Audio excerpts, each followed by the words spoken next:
अपनी नौकरी की चिंता मत कीजिए, आप इसे छोड़ दीजिए। आपको क्या चाहिए? आपको एक छत चाहिए, मैं आपको दूंगा। आपको हर दिन खाना चाहिए, मैं आपको दूंगा। आपको बस इतना करना है कि बस एक जगह पर बैठना है और बिल्कुल खुश रहना है। मैं आपको जीवन भर भोजन दूंगा। क्या आप ऐसा कर सकते हैं? नहीं। आप हर दिन कुछ ना कुछ झमेला करना चाहते हैं।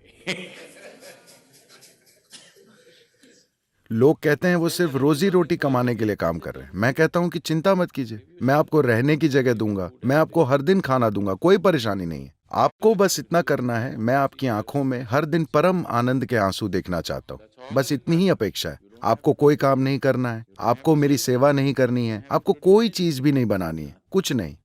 बस यहां खुशी खुशी बैठे रहिए। हम आपको खाना देंगे, हम आपकी पूजा करेंगे।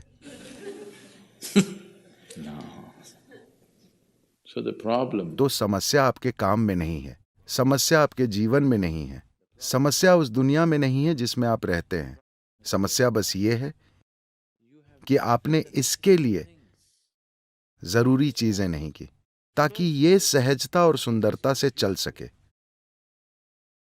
जरूरी काम नहीं किया गया है और हम बस उम्मीद कर रहे हैं कि ये संयोग से हो जाएगा। ये संयोग से नहीं होता। दुनिया में बहुत से लोग सोचते हैं कि अमेरिका स्वर्ग है, लेकिन यहां रहने वाले लोग ऐसा बिल्कुल भी नहीं सोचते, है कि नहीं? हाँ या नहीं? दुनिया में बहुत से लोग अमेरिका में आने के लिए मरे जा रहे हैं। अगर आप दक्षिण की सीमाओं को खोल देते हैं तो कल सुबह 1 करोड़ लोग घुस आएंगे, क्योंकि वो सोचते हैं कि यह स्वर्ग है। लेकिन आप इसे वैसा महसूस नहीं कर रहे, है ना? You are not experiencing this as heaven. आप इसे स्वर्ग जैसा महसूस नहीं कर रहे। नर्क और स्वर्ग कोई भौगोलिक जगह नहीं है। नर्क और स्वर्ग वो हैं जो आप खुद को बनाते हैं।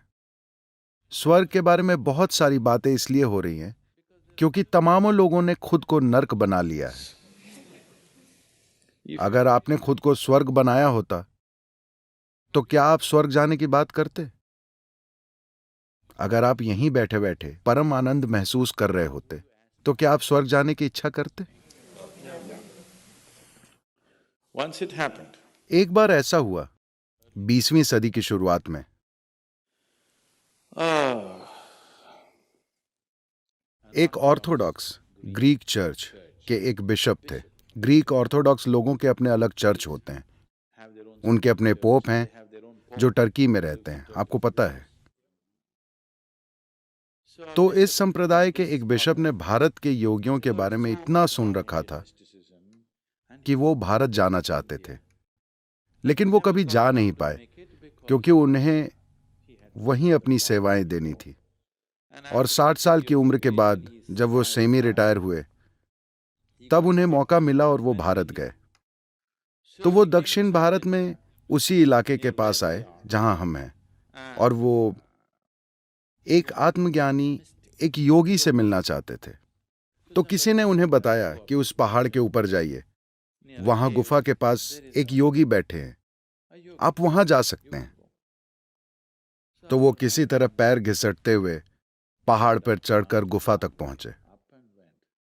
गुफा के सामने एक बुजुर्ग व्यक्ति अपने चेहरे पर एक मधुर मुस्कान के साथ आंखें बंद किए हुए बैठे थे। बिशप ने जाकर उन्हें साष्टांग प्रणाम किया। वो ऐसा नहीं कर सकते, वो इन बातों के लिए नहीं बने थे, लेकिन उन्हें बताया गया था कि अगर आप भारत जाएंगे तो आपको इस तरह लेटना होगा। तो उन्होंने लेटकर प्रणाम किया और फिर चारों हाथ पैरों का इस्तेमाल करते हुए उठे। योगी ने उन्हें आश्चर्य से देखा। जाहिर है बिशप ने पहले कभी ऐसा नहीं किया था। तो योगी मुस्कुराए। तब बिशप ने कहा, मैं एक बिशप हूं, मैंने लंबे समय तक चर्च में सेवा की है, लेकिन मेरे पास कुछ सवाल है, क्या आप जवाब दे सकते हैं? योगी मुस्कुराए और कहा, हां, जो भी सवाल है पूछिए। तब बिशप ने पूछा, जीवन क्या है? 60 साल की उम्र में जीवन क्या है? So the yogi closed his eyes.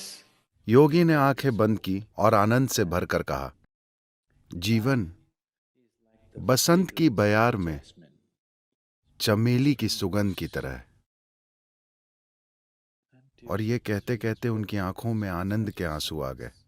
तब बिशप ने कहा, नहीं नहीं नहीं नहीं, हमारे पोप ने हमें बताया है कि जीवन एक कांटे की तरह है और हमें इसे त्याग देना चाहिए।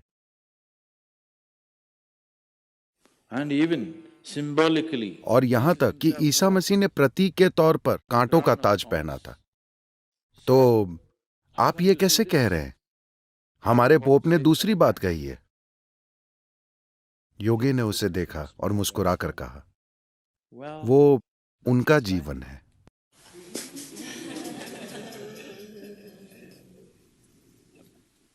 तो आप इसे क्या बनाते हैं वो इस पर निर्भर नहीं है कि आप कहां हैं, आप कौन हैं। आप इसे क्या बनाते हैं ये बस आपके ऊपर निर्भर है। तो क्या आपने जरूरी प्रक्रिया तैयार की है?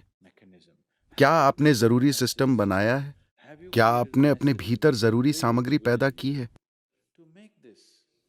जो इसे बसंत की बयार में चमेली की सुगंध की तरह बना सके, न कि एक कांटा? अगर ये कांटा है तो हमें इसे निकाल फेंकना चाहिए, है कि नहीं?